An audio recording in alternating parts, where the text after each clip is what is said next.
Hey, it's Amy Shaw here. Today I have an interesting topic.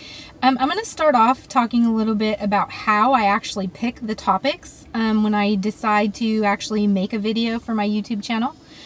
So this process usually comes over a period of days from different influences that are coming in. It might be something that I'm reading. It might be conversations that I'm having, with people close to me in my life.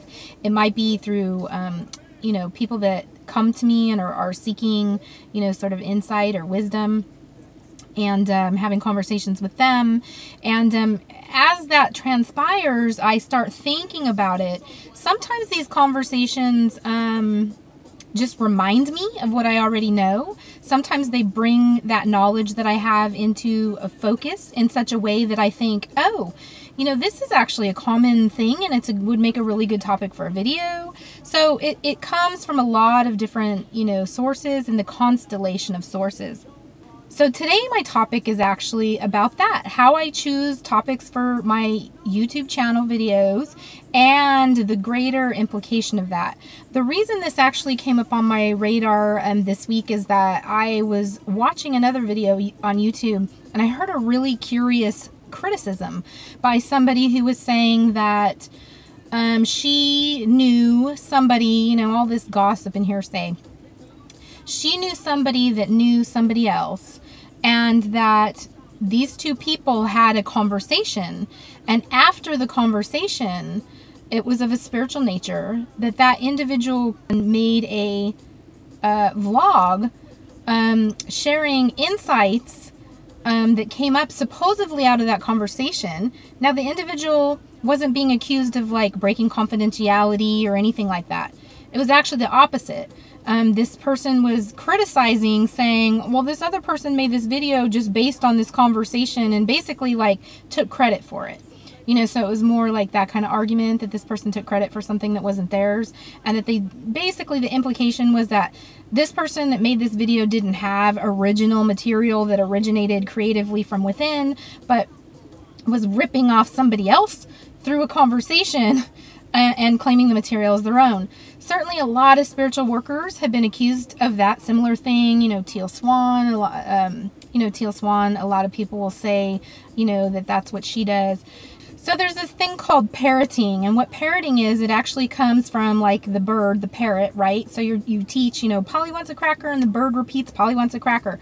So when someone uses the word parroting, how they're actually meaning that is that not only is one individual repeating another individual, but they're doing it from a disconnection sort of way. It's sort of like plagiarizing.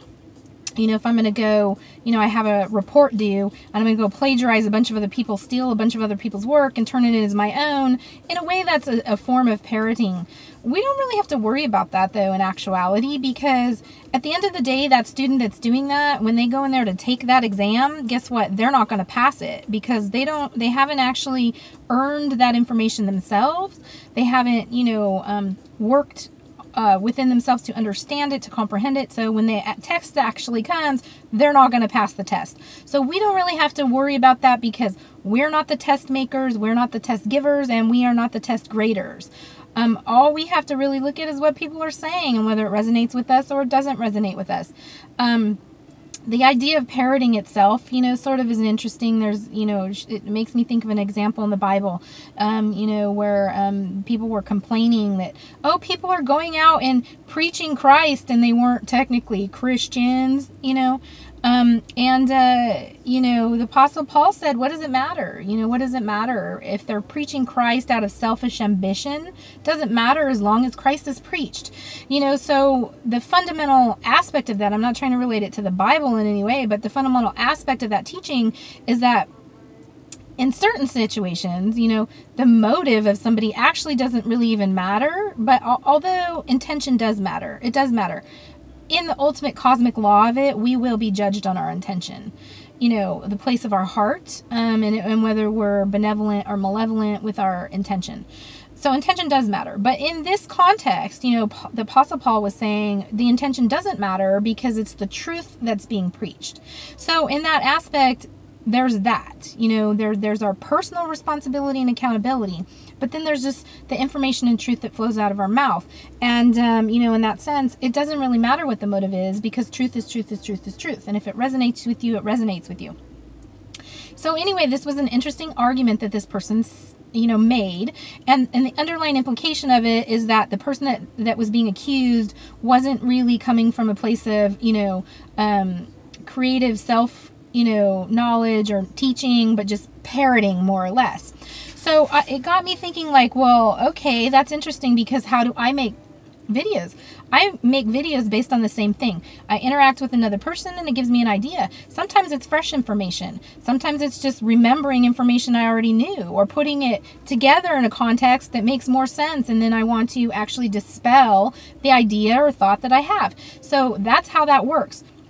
You know, this notion that we are one into ourselves is kind of a false belief. We all are influenced by each other. In that sense, we are all equally teachers and students, equally, all the time with each other. That's just how it works. You know, even teachers are still learning.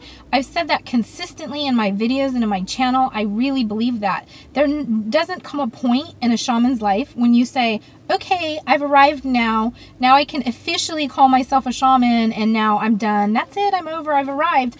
And now I'm above everybody else. That's not how shamanism works, and that's not how it happens. You know, I continue to learn from each person that comes into my life as they learn from me. And that's because I'm open to learning. So what I wanted to talk about today then is Indra's net. I don't know if you've ever heard of it. It's I drew a little picture of it just to kind of give an idea. I kind of made it spider webby.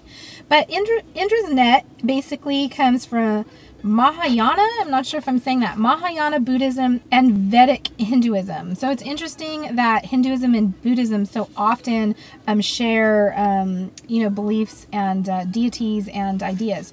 So Mahayana Buddhism and Vedic Hinduism is where this comes from at different periods in history of those systems.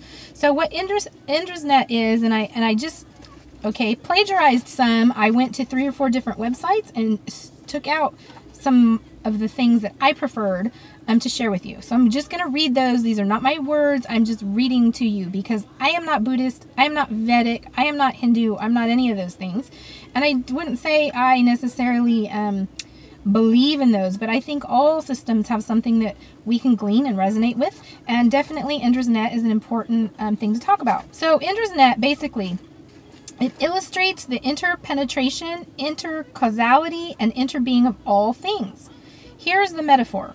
In the realm of the god, Indra is a vast net that stretches infinitely in all directions. In each eye of the net is a single, brilliant, perfect jewel. Each jewel also reflects every other jewel, infinite in number, and each of the reflected images of the jewels bears the image of all the other jewels, infinity to infinity. Whatever affects one jewel affects them all. Indra's net is the net of the Vedic diva Indra. Indra's net is the net of the Vedic diva Indra, whose net hangs over his palace on Mount Meru, the axis mundi of Buddhist and Hindu cosmology. In this metaphor, Indra's net has a multifaceted jewel at each vertex, and each jewel is reflected in all the other jewels. Okay, so then it just goes on to say, blah, blah. I don't really even need to read this. So basically, all these little points that I drew are like individual people. And they are like jewels. They're faceted. And so the light hitting this facet gleams off, and then it reflects on this one, which reflects on this one, and so there's this interconnection between all things, okay? And so in that sense, one person does not stand alone. We do not create ideas out of a vacuum. We do not create wisdom and knowledge out of a vacuum. It comes from experience and what we interact with in these ways, these things that are connected to us and closest to us on the net. But we have profound effect. You know, one little person here can do something that affects this person, that affects this one, then affects that one, and then that one, and then that one, and that one, and that one, and that one, all the way up, you know, until to the you know, ends in infinite. So basically, And this is a unity consciousness here. This is a model of unity consciousness. It says all is connected, all is one. And I think that there's some legitimacy and validity to this. Now, the problem that I have with unity consciousness as a whole is that people that kind of gravitate onto that, they become confused about the individual part of the facet. And so they'll think that everything I experience in my reality, I create. Everything I experience in my reality is just a projection of myself. Because they'll, see, there's a distortion in how this is actually viewed. Okay, in reality, we do have ego, and we have that for a purpose. It's not a bad thing. It's not something that we're trying to get rid of. It's something that we actually need. We need that to be able to bring in information, work with it, and also to master ourselves and our various, bodies.